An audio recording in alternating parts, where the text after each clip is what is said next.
Cool. So we have myself, Rob from Drift, and also Chris, also from Drift. Right on. Cool. Definitely full operation here. It's been a bit of a wild ride during the COVID-19 era, but yeah, we've been going strong, staying very busy. Lots of orders going out the door as well. So yeah, it's been an interesting time. We're adapting. And getting quite good at it.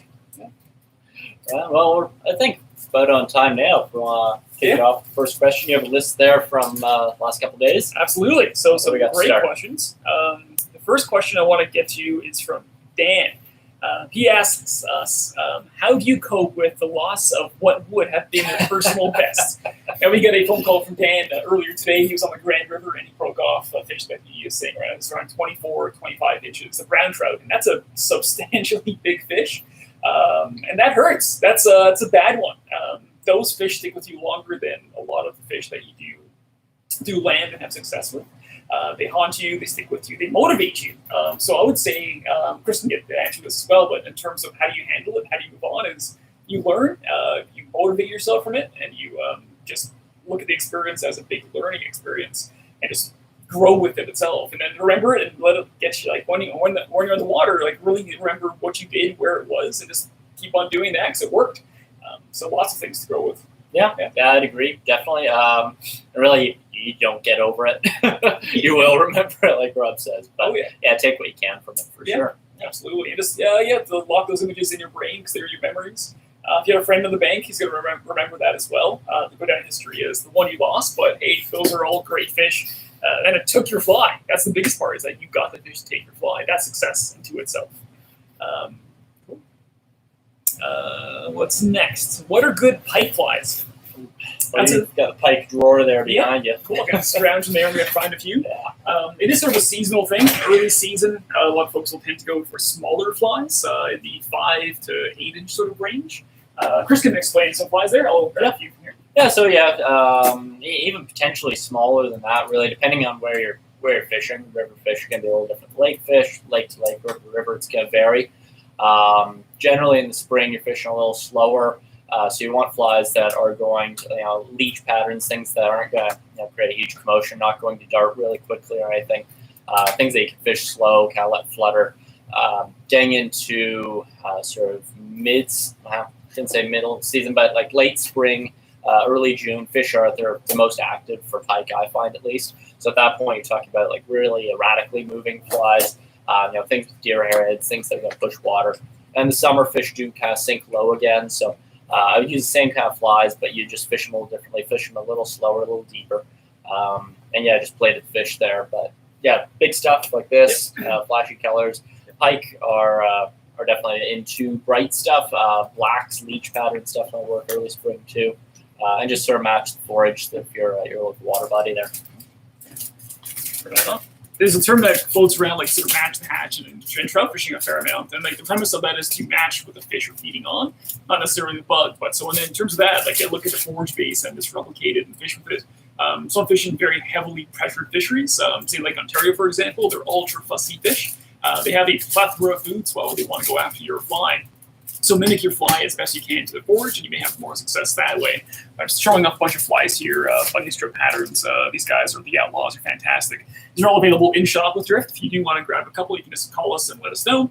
A bunch of flies are on our web store as well, so you can always reference that. But it's going through a few color combinations that are kind of killer for us, and great patterns. Poppers are great too. They're a lot of fun to get pike on.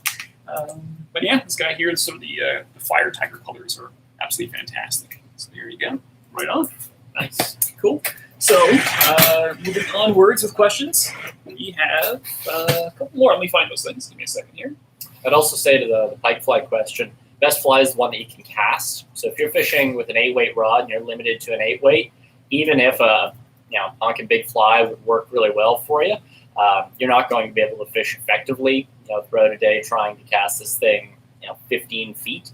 You won't be able to cover some water. So if all you've got is an 8-weight, stick to smaller stuff and cover some ground, and that'll work in your favor for sure. Cool. One of the next questions is somebody heard that Jesus used gink on his feet. We're assuming that's for the walk on water aspect. Maybe. You'll have to ask him. Good luck. Yep. All right. Moving on. So how do you fish streamers in tight cover? techniques to animate, strip, swing, and bring it away from cover. I'm assuming that's the fly and the fish. Chris, jump on that one? Yeah, creatively. I was out doing some night fishing just last night with a friend, and lots of tight log jam scenarios, places with no back cast room, places where you're wading deep, and you've just got to be creative at the end of the day. So don't overlook any options. You can roll cast big streamers. It's not pretty, but it does work. You can bow and arrow cast things. Water loading is a great way to fish, where you can fly down the opposite direction where you want to cast and use that tension to send it the other way. And cast hard and cast aggressive. If you cast softly, your fly will tend to kind of ride up in a big open loop, and that's where it gets up in the trees. High back cast and a powerful low back cast where it's going to send that fly under the branches or obstructions where it headed. That's the best way to do it there. Pulling fish out of that cover, get side pressure on them, just turn their head. Fish can't swim in the opposite direction of where their head is pointed. So if you are, trying to keep it away from cover, if you can turn that fish's head away from the cover, it'll be forced to swim that direction at least for a couple seconds before it kind of figures out what's going on. So, yeah. Cool. For myself, I've been using a mono rig for streamers recently on a specific rod. One thing for getting fish away from cover is have a stout rod. Like, forget your 3 weights and delicate rods. You need some backbone. So a very sturdy 5, 6, and 7 weight, even 8 weight, and really ultra heavy cover where you need to really jam that fish out. It's about muscle. Forget delicacy. It's about muscle, getting this fish out of there. And try not to bring the rod all the way back. If you can walk the fish backwards and actually take steps backwards versus using the rod, that's going to be way more effective. Same as landing a fish, where you don't land the fish by bringing a rod all the way back here. You walk it back to where you can land it. So monofilament rigs are really cool. We have a video coming out fairly soon. We'll launch it on Instagram via Instagram TV. It'll be on YouTube as well. So how to set yourself up with a monofilament rig. Now, a mono rig is when you get rid of your fly line. So it's a little controversial in the world of fly fishing, but it's extremely effective. So when you are fishing streamers, you can actually almost pitch them as you would with a bass rod and really put them into heavy cover, twitch them, remove them again. You're high sticking or you're almost yearning thing with a streamer.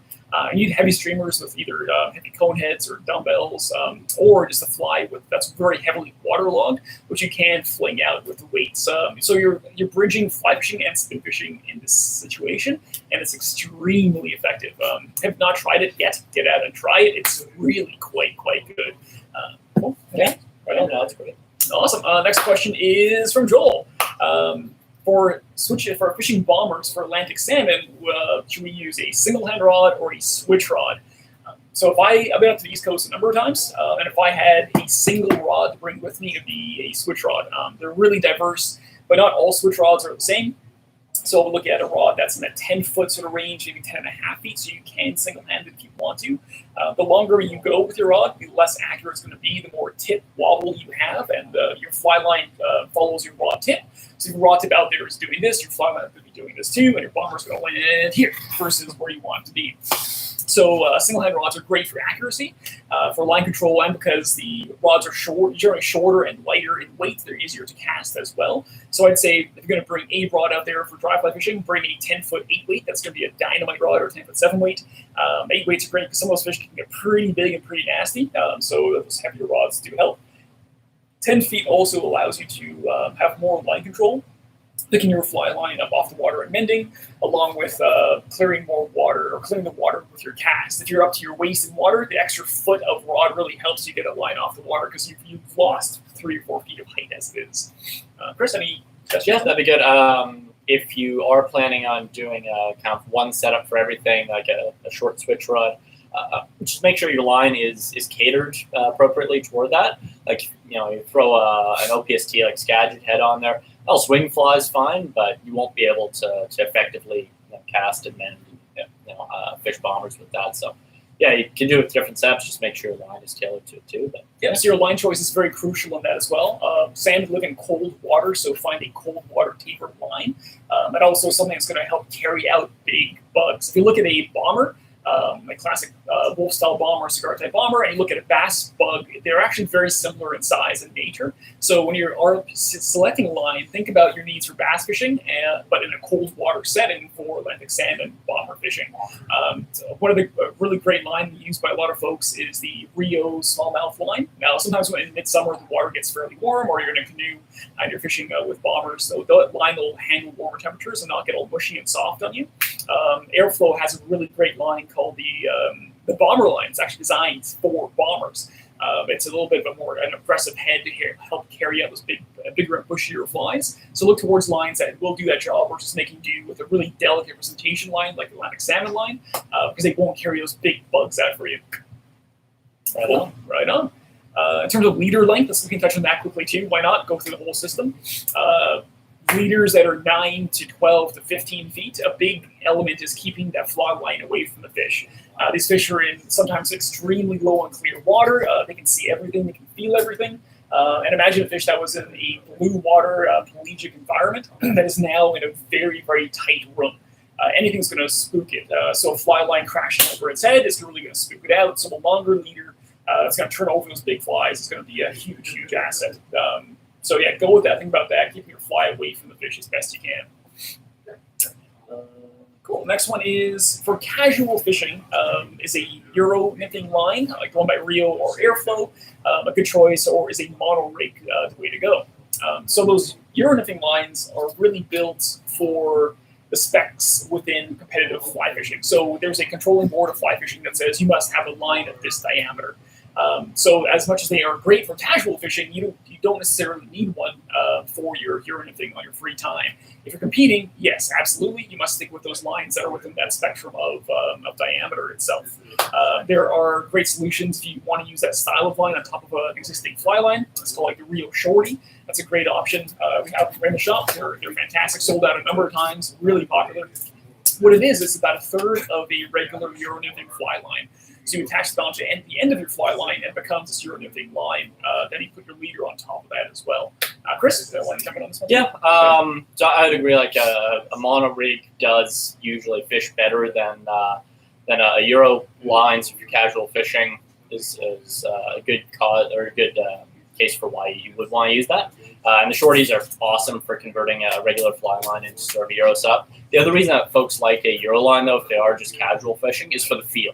So a lot of folks, like if you're running a mono rig, they aren't comfortable stripping or figure eighting, retrieving straight monofilament. It's thin, it's slippery, it can be a hard substance to get a grip on. So those Euro nymphing lines do have that more familiar kind of fly line feel. It can be pretty soft and easy to handle in that regard.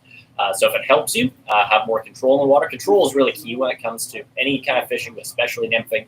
We're just trying to really feel what's going on down there. If you're fumbling around trying to figure out how to strip and retrieve mono, that can cost you fish as well. So there is a case for using the Euro lines as well. Play with both, see what you like. There's a case for both there, for sure. To add on that as well, having a fly rig or setup that you can be very, very fluent with, so going from dry flies to Euro nymphing and back and streamers and all that. If you only have one spool, consider having a fly line on there that you can cast and fries with. Then put the Euro Shorty on top, or a monofilament leader on top of that. That way you're able to convert from dry flies to nymphs back to dry flies if you want to. Otherwise, you're really limited. Mono rigs don't cast dries very well at any distance. Short range, sure, but anything farther than 20 feet, you may be in a bit of trouble with that. So having these Euro Shorties in your pocket, they're easy to wind up and actually stash versus a big, long monofilament leader, which can get really knotted up very easily. Yeah. So like they're coiled up like a leader. It's really easy to keep a hold of. You're not going to lose that. You just wind it around your hand, just like a leader. Stash it in your vest somewhere, bring it out when you need it. Yeah, so super great product. And it's really useful to have on the river with you. So we fully endorse it. Right on. The next one is sling pack versus chest pack for half day or day trip on a river. That's a very personal question, kind of like boxers or briefs. It really depends on how you fish, how much you bring with you as well. So in my experience, when I was guiding, for a while I did wear a sling pack, and it really got to the point where I was hurting myself.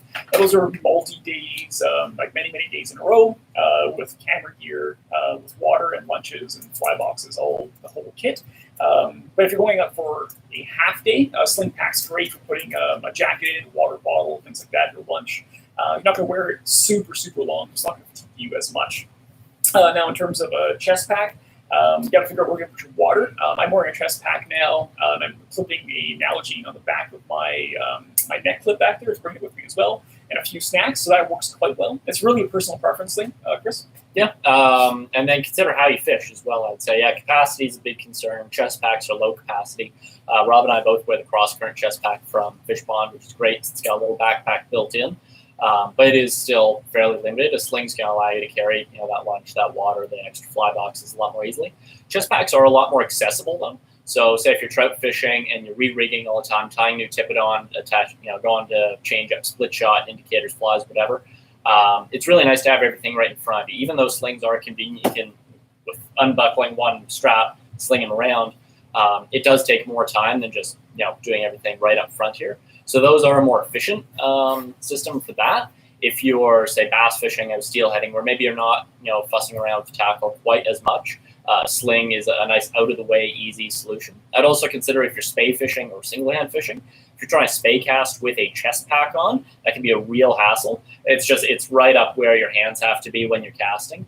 Really gets in the way. So consider that. It's a personal preference thing, like Rob says, for sure. I've done as well at times. I've taken my lumbar pack or hip pack.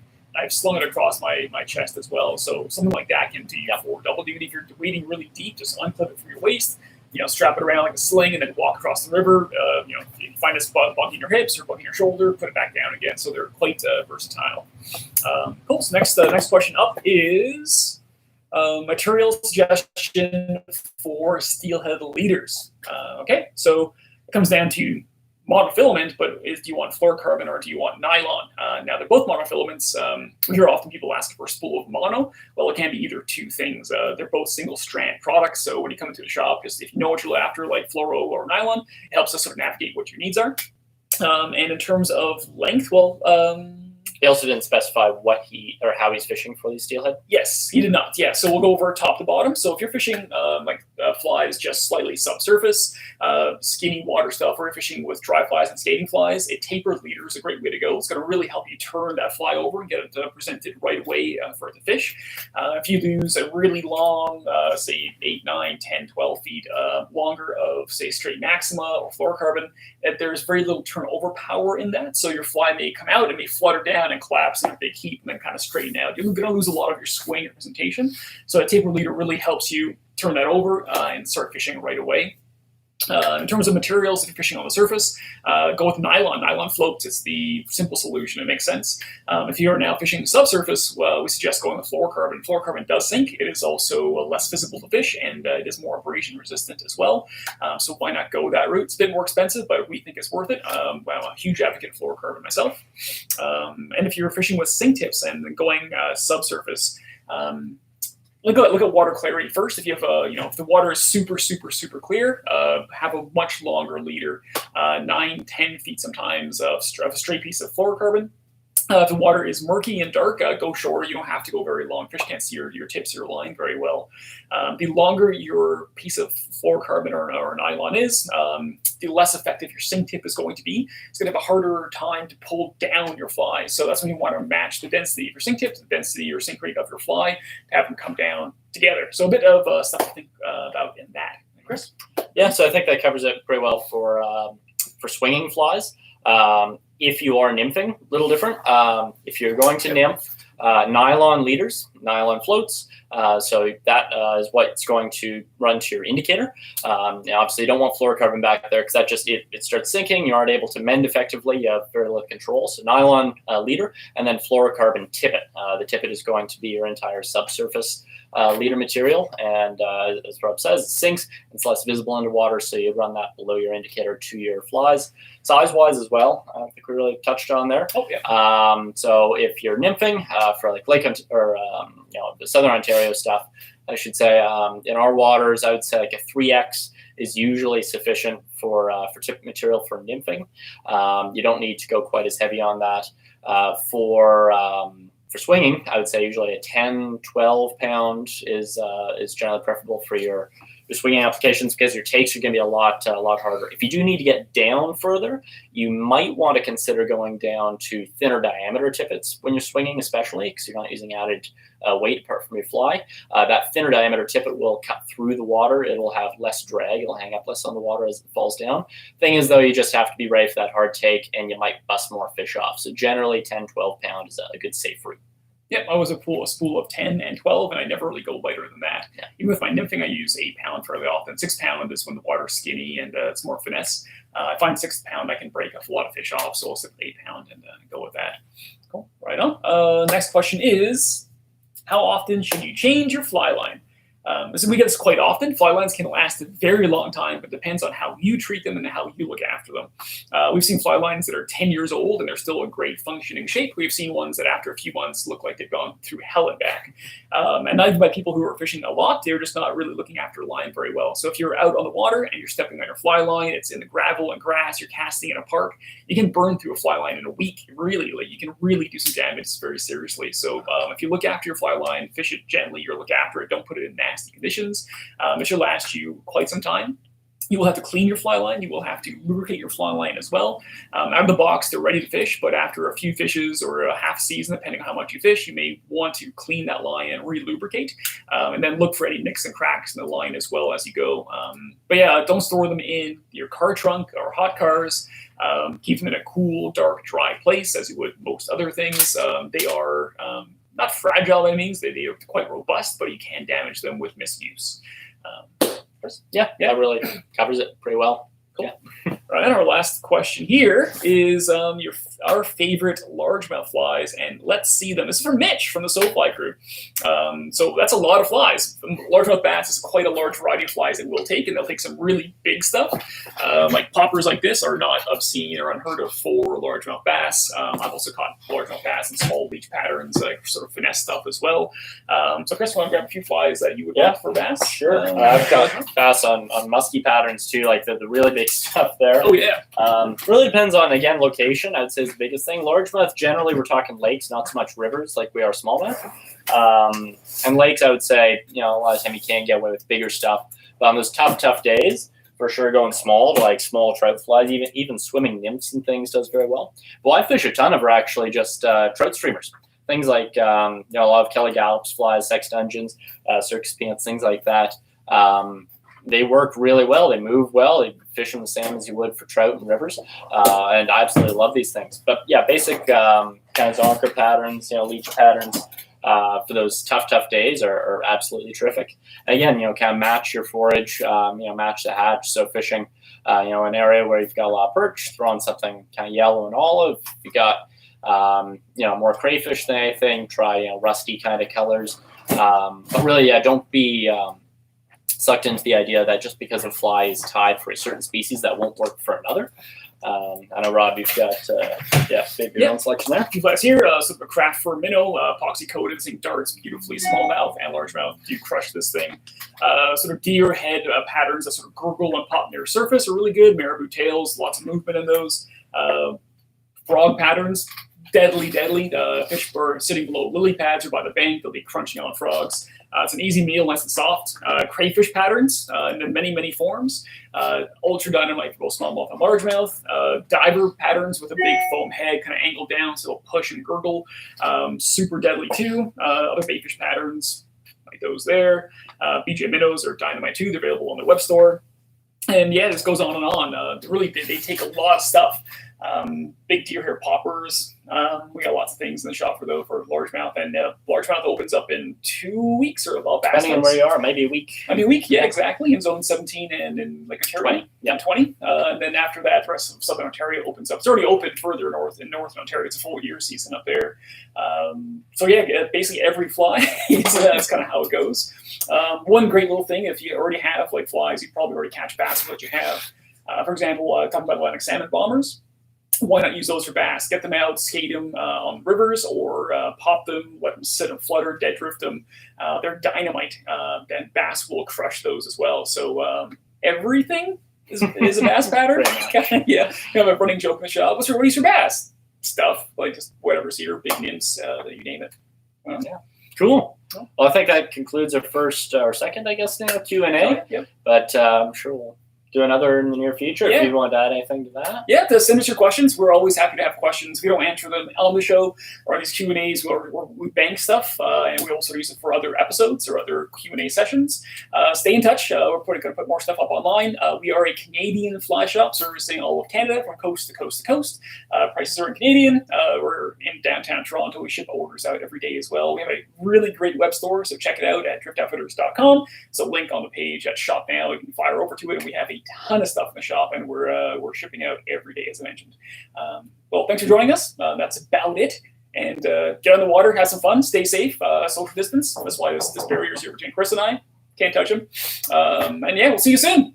Take care. Take care, guys. Tight lines. Bye.